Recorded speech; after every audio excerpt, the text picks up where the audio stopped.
Hola, ¿qué tal todos? Bienvenidos a las últimas noticias del medio ambiente en NTN 24, el canal de las Américas.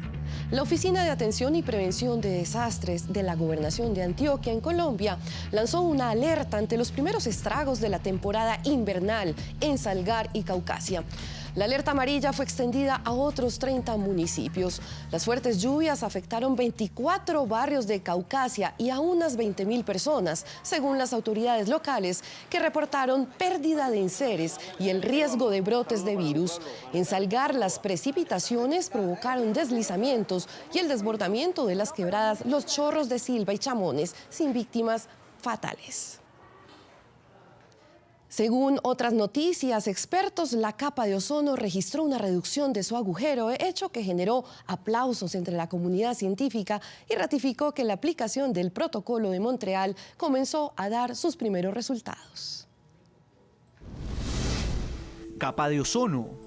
La capa de ozono comienza a recuperarse. Esto es lo que han observado los científicos de unas primeras señales en las que descubrieron que el agujero se ha reducido más de 4 millones de kilómetros cuadrados desde el año 2000, cuando alcanzó su máximo.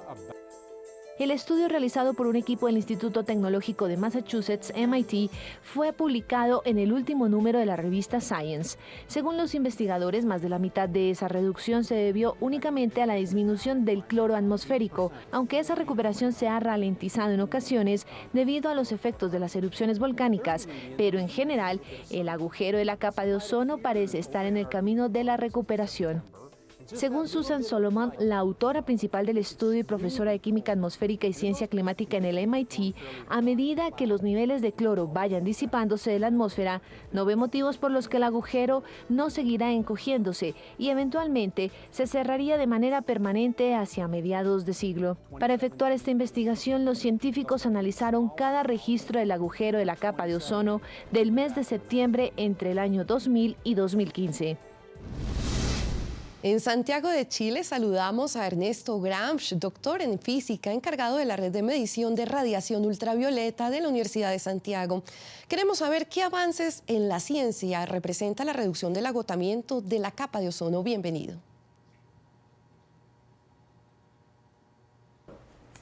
Hola Harriet, muchas gracias por la invitación al programa. Bueno, la reducción en la capa de ozono es uno de los mejores y los grandes éxitos de los avances de la ciencia en la reducción de un contaminante, porque gracias al Protocolo de Montreal, desde el año 1990 aproximadamente, ha ido disminuyendo el tamaño de la capa de ozono y por lo tanto ha ido recuperándose el daño que ha sufrido debido a los contaminantes que se emiten. Profesor, en diciembre de 2015, investigadores en Chile aseguraron que el agujero de la capa de ozono alcanzó un récord de extensión. ¿Por qué este cambio extremo de repente en un año?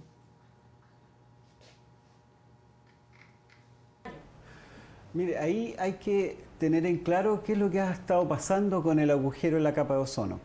Desde el año 2000 aproximadamente, el agujero alcanzó su máxima extensión. No fue el agujero más grande, pero la tendencia sí. Desde el año 2000 en adelante ha ido disminuyendo levemente. Y en estos últimos años habíamos tenido una gran disminución desde el año 2010 hasta el 2014. Sin embargo, el año 2015 hubo un aumento grande en el agujero de la capa de ozono. Ahora, este aumento es principalmente debido a fluctuaciones que hay en el clima. Esas fluctuaciones son las que generaron en este año un aumento grande en la capa de ozono. Pero la tendencia que hemos observado hasta ahora es que el agujero ha ido disminuyendo. ¿El daño y parcial recuperación de la capa de ozono tienen origen en las acciones humanas? ¿Significa entonces que los daños actuales del planeta pueden ser revertidos, como ocurre con la capa de ozono?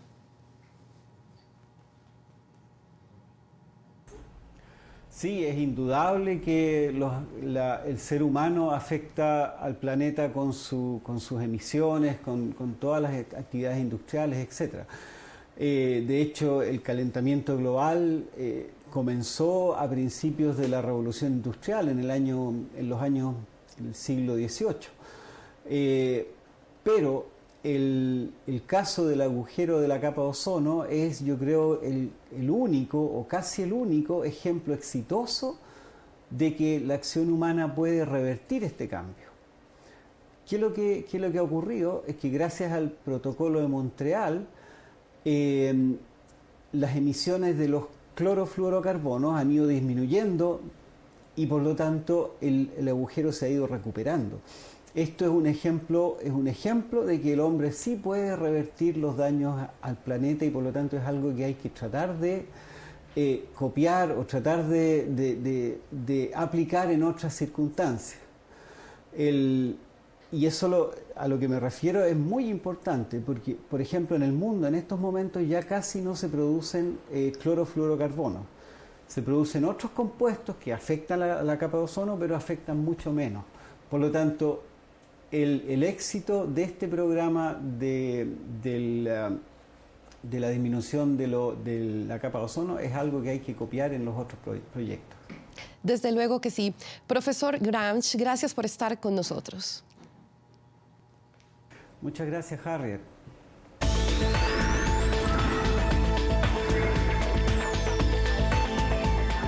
En Bogotá, Colombia, son adelantados estudios para determinar cuál es el índice de contaminación lumínica y qué acciones legales son requeridas para disminuir su impacto. Contaminación lumínica.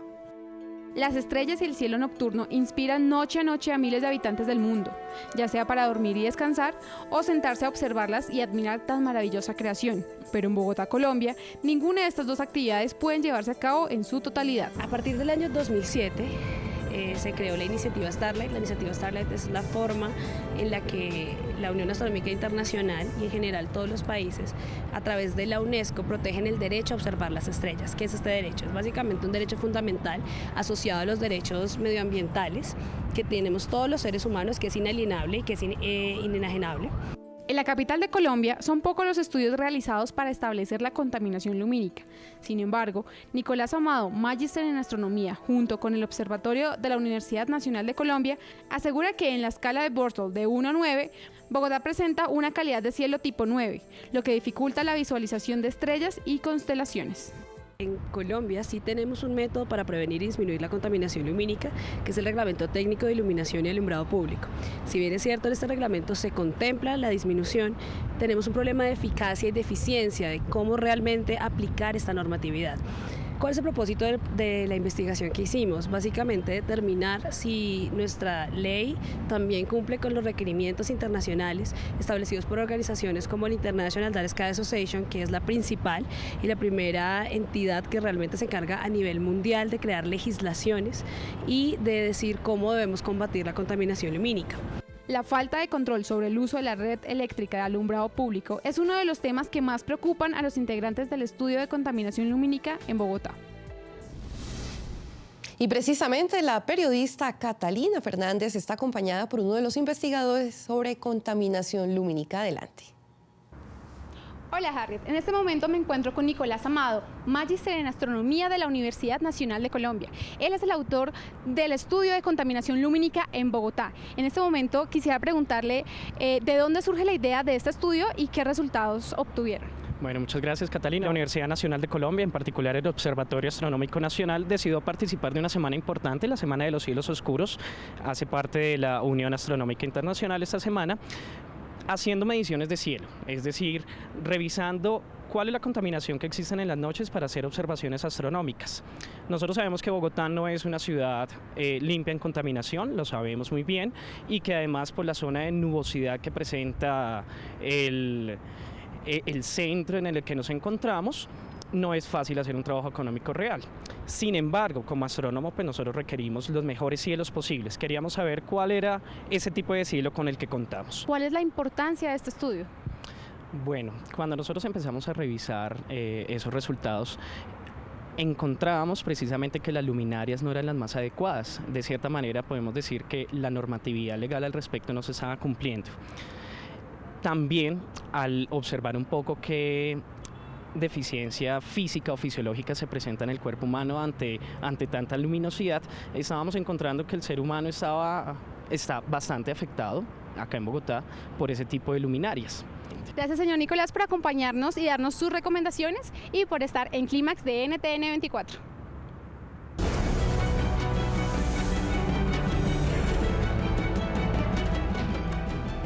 La ministra de Medio Ambiente de Francia y presidenta de la Cumbre de París, COP21, viajó a Nueva York para urgir a la comunidad internacional la entrada en vigor del acuerdo más ambicioso para la conservación del planeta. Julio César García, desde la sede de la ONU, con más información. ¿Qué tal, Harriet? La ministra de Medio Ambiente de Francia y también presidenta de la COP21 asistió a Naciones Unidas para desde aquí hacer un llamado a todos los países a ratificar el Acuerdo de París. Hizo una felicitación a países como Argentina y Colombia por sus avances en compromisos ambientales. No sé cuál es la fecha del Consejo de Ministros que va a deliberar, ni de las asambleas deliberantes que están previstas, que van a adoptar la ratificación del Acuerdo de París. Y el segundo tema muy importante son los compromisos nacionales.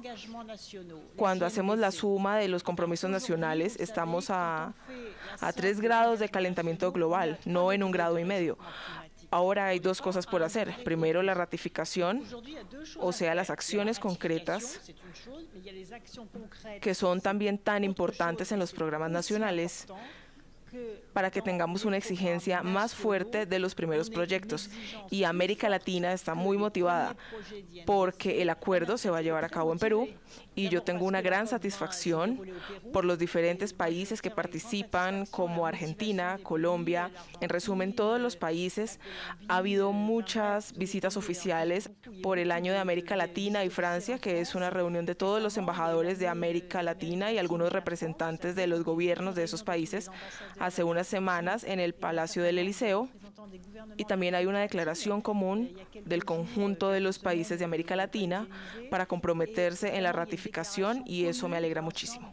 También el secretario general de Naciones Unidas, Ban Ki-moon, ha hecho un llamado urgente para que las naciones ratifiquen este acuerdo antes de noviembre. Con esta información regresamos contigo desde el estudio.